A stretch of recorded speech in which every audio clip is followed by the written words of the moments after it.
Welcome back. Now, the economic freedom fighters will celebrate their 12th anniversary this weekend. The party has had a presence in the South African Parliament since 2014, and in the 2014 general election, the EFF won 6.25% of the national vote, garnering 25 seats in the National Assembly. Now, its president and commander-in-chief, Julius Malema, is expected to deliver the keynote address at the Khayelitsha Rugby Stadium in the Western Cape. And since the party's inception, South Africa's political landscape has shifted. Now, to help us unpack the party's highs and lows ahead of the birthday celebrations, we joined this morning in studio by SABC News political editor Mzwandile Mbeje and virtually by political analyst Professor Joleen Steyn-Kotze. Thanks so much to both of you for coming through. Thank you. Perhaps let me start with you, Mzwai. Looking at the 12th anniversary celebrations, what message do you think the EFF will aim to give to the South African electorate? Well, thank you very much, Sakina, and the viewers. And I think the message will be, given what is currently happening in the country and the developments, the message will be, we have told you that we are actually the alternative. We are actually the government in waiting. So, as a smart political party, they would really use the current developments, which may be largely negative on the major governing party, which is the ANC. Remember, it's not the only governing party, but they will use that to say, we have said to you, South Africans, we are ready to govern, but you didn't believe us. So you see for yourself what's happening now, what's unraveling. Perhaps give us a chance. And I think that message will probably also seek to tell the viewers that if given a chance, even in this GNU, so we'll be able to push it. Professor Steyn-Kotze, so it's 12 years of EFF in our South African party politic situation. So how would you assess those 12 years for the EFF? You know, the EFF has always been such an interesting political character because we have to bear in mind that when the EFF came to life, it really brought an alternative rhetoric, an alternative political narrative around economic freedom in our lifetime. That they were revolutionaries that were pursuing economic freedom, socioeconomic equality, and broad-based and revolutionary societal transformation. As the EFF kind of moved through the various elections, both at a national and a local government, we have seen that the EFF also start occupying a role as disruptor. The scenes in Parliament, for example, are very well known and very well circulated. But similarly to that as well at a local government level, it has really started to embrace the role of kingmaker. Of trying to say to the bigger political parties, you cannot make decisions without us, and therefore you need to take into account what we are saying. Moving to the weekend celebration, I am very, very sure that the EFF is going to celebrate the land expropriation bill, for example, that it has been pursuing questions around land reformation, land redistribution, expropriation without compensation, and so forth. Now, Mzwai, coming back to, your point of the impact the EFF has had on our political landscape in South Africa, if we look at last year's general elections and the decline in electoral support, looking at the EFF, looking at its policies, as Professor Steyn-Kotze just pointed out, do you think that the EFF will continue on that hard line of this is who we are, this is what we do?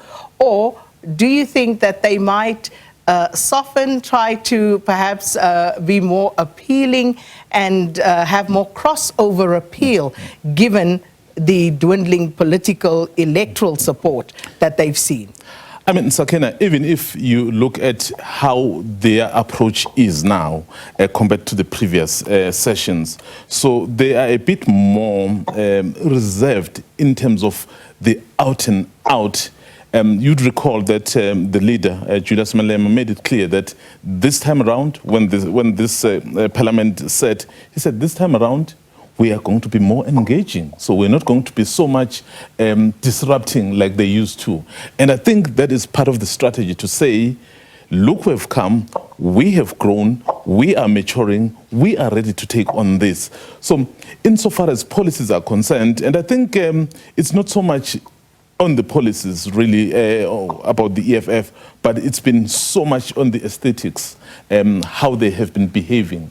So with them being a bit more calmer, like we have seen, of course they still remain robust. So they may start to perhaps say South Africans may start to view us a bit more differently. That is why, Sakina, they are not ashamed to say we can and we are willing to play a part in the government of national unity. Just that there are, I think, about 2 conditions currently on the table. So if you kick the DA out and the FF plus, so they are ready. So that tells you that so they have seen themselves as a party that is maturing, that needs to prove to its constituency that actually we are not just a party that just makes noise outside, but if given the opportunity, will be responsible. That's how they want to fashion themselves. Professor Steyn-Kotze, I want to give you a bite at that as well. And just add, you know, do you think, as some of their detractors would say, that the EFF has plateaued in terms of its ability to garner electoral support? You know, I think it's not so much a question of the EFF specifically having plateaued. I think we do need to bear in mind it is an excruciatingly difficult political environment for all political parties. You are trying to campaign and get people to vote for you in a context where there is low trust. There is low satisfaction with democracy. There's low satisfaction with the direction in which the economy is going. And more importantly, there is low trust. South Africans do not trust their politicians.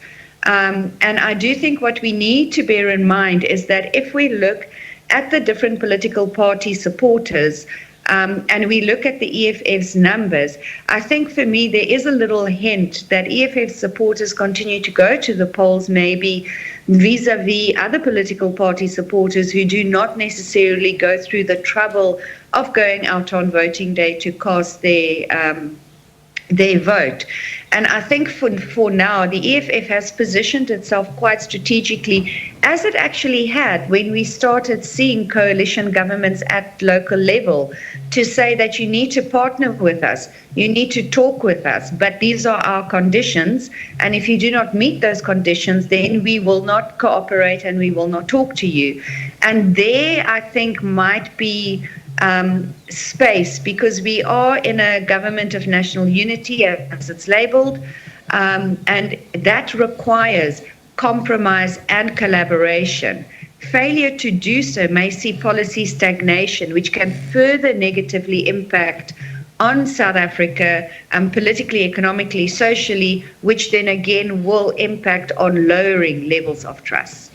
So it's been quite an interesting and tumultuous year for the EFF, coupled with the outcome at the polls last year in the general election. We also saw a shake-up in the leadership there with the exit of the deputy, the second in charge there, and other key figures like Dali Mpofu, like Mzwandile Ndlozi. So in terms of cultivating the next generation, the second generation of EFF leaders, so to speak, how do you think the party has fared? Mzwai? Well, maybe judging by what I've been seeing, particularly in Parliament, maybe so far so good in terms of the next layer that you are speaking to. You have seen some of the younger generation of the EFF, the next layer, as you put it, who seem to be really willing to take on the mantle after the departure of those. For me, it is how that is sustained. Because even if you look at some of those who have left, like Dr. Mzwandile Ndlozi, I think in the minds of many people, Dr. Ndlozi was seen as the next layer in terms of taking over the leadership of the EFF. But I guess the difficulty perhaps with the EFF is that it's a party led by young people. So at this stage, you are not necessarily about to speak about the others exiting because they are still in their prime. In fact, in political terms, they are yet to reach their prime in terms of politics. So you have that element which sometimes makes it a bit more difficult for the party to really distinguish itself from the rest. So, but from what we've seen, the question is, how will it sustain? Will it sustain? And especially because, Sakina and Prof, you have someone who was the second in charge, who is effectively setting up a new political party. You can talk about the consultation process, but we know that this process is basically meant to set up a political party. How much will he then get into the base of the EFF, given that he was central in the formation of the EFF? So it would be interesting, particularly next year's elections. If the EFF is able to then deal with that, its base doesn't get affected, so I can then see that next layer of leadership perhaps succeed. But if it then gets disturbed by what is happening, so... Is that likely, though?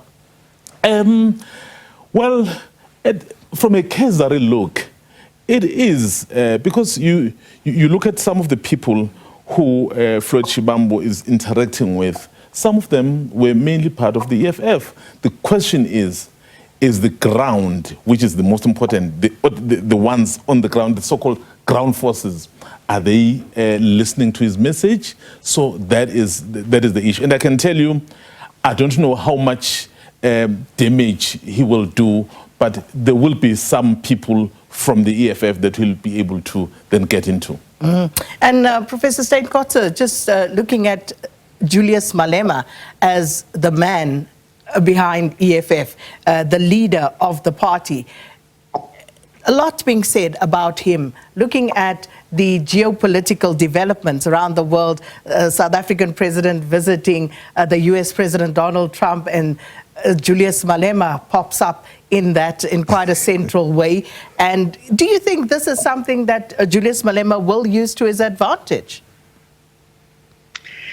No, yes, because I mean, if we look at what was some of the, let's say, traditions of political engagement, initially, let's say in the early EFF years, was very much one of disruption, of coming in, of making, how can one put it, making structures and what is accepted almost a little bit uncomfortable, so to speak. So, coming in, if we see the visit of Cyril Ramaphosa to Donald Trump, the 49, for example, as well, it creates the space for the EFF to push its narrative to say that, you know what, look, we are making inroads in terms of equalizing society, of creating social justice through land expropriation without compensation, and people are getting uncomfortable with that. If you don't want to work with us in this political project, then you are welcome to go. I also think that there is a little bit of a danger for the EFF as well that we have seen with other opposition parties throughout our democratic history, and that is very much creating a party identity around a person.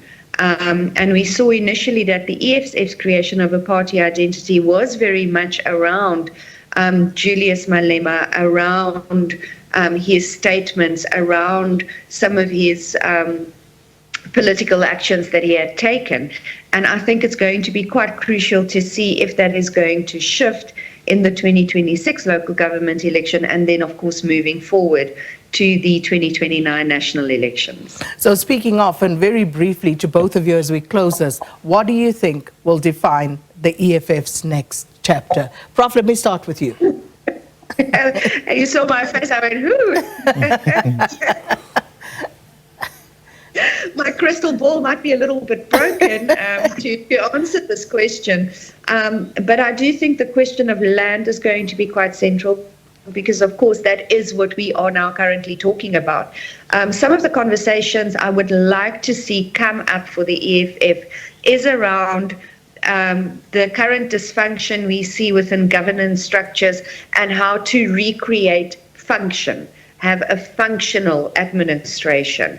I think that is quite important, because if you can't govern, you can't develop society, economies, political societies, or anything. So for me, that is going to be quite central.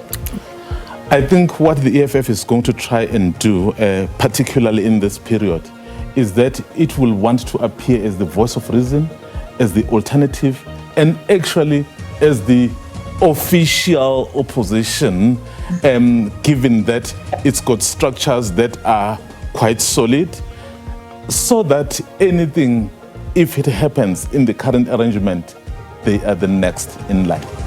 Well, there you have it. And of course, SABC News will be covering that event. But thank you so much to Professor Joleen Steyn-Kotze, political analyst, and SABC News political editor Mzwandile Mbeje, to helping us take a look there at the EFF's role in the South African political landscape as it prepares to celebrate its 12th anniversary in the Western Cape this weekend.